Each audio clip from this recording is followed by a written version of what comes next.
Жапаров. Биз Сокулук районунун Төрткүл айынан сизге кайрылып жатабыз. Эмнеге дегенде биздин көйгөй ушу сүт маселеси болуп атат. Күн жылыганда эле биздин сүт түшөт. Кышында 1-2 сомго көтөрүлмүш болот дагы, күн жылыганда эле сүттү түшүрүп баштайт. Ушу сүттүн көйгөйүн чечип бериңиздер. Азыркы убакта биздин сүт 31 сом болуп атат. Магазиндеги бир минералка суунун да баасына татыктуу болбой калды. Чындап айтканда, биздин үмүтүбүз сизде чоң. Биз сизди ишенип шайлаганбыз. Ушу элдик президент элге жакын иштейт деп сизге гана биз ишенебиз. Биздин ушул сүт көйгөйдү чечип бериңиз.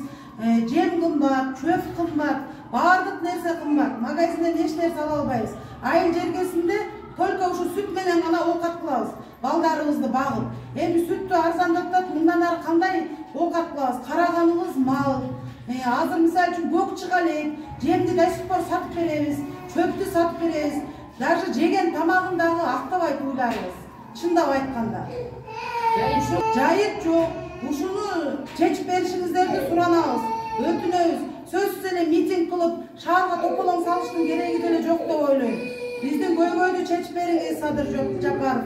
Үмүтүбүз сизде чоң. Урматтуу Садыр Нуркожоевич, биз сизге кайрылып жаткан көйгөйүбүздүн себеби сүттүн баасын бир стабилдүү кылып коюп беришиңизди суранабыз. Азыркы моментте бүт айыл жергесинде элдер жалаң эле мал менен, сүт менен оокат кылабыз. Чөптүн баасы кымбат, жемдин баасы кымбат, сүттөрүбүздү түшүрөт дагы эле, жемдин чөптүн баасы түшпөйт. Ошол бойдон эле турат. Магазиндеги майлар ошол бойдон. Азыр о данный момент 31 сомдон алып атат. 31 сомго азыр биз магазинден эчтеке сатып ала албайбыз. Бүт нерсе дагы түшүрөбүз, күн жылыса дагы түшүрөбүз деп турушат. Сизге кайрылып атканыбыздын себеби ак үйгө барбай эле ушинтип видео аркылуу сизге кайрылып жатабыз.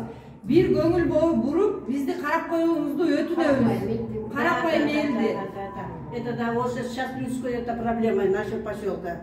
Мы, как вот рядом женщины говорили с Торткуля, Сокулского района. А что, один у нас проблема. Как это без проблем? Люди только на это молоко смотрят. Совсем дешевое, даже дешевле воды.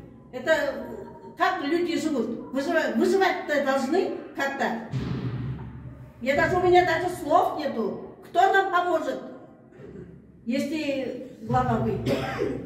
Бул бизде эле эмес, биздин эле көйгөй эмес, биздин айылдын эле көйгөй эмес. Бүт Кыргызстан нету. Кто нам поможет, если глава вы? Бул бизде эле эмес, биздин эле көйгөй эмес, биздин айылдын эле көйгөй эмес. Бүт Кыргызстан боюнча, ушундай Чуйский область боюнча, Кыргызстан боюнча карап бериңизди суранабыз. Баалары баардык эле түшүп жатат.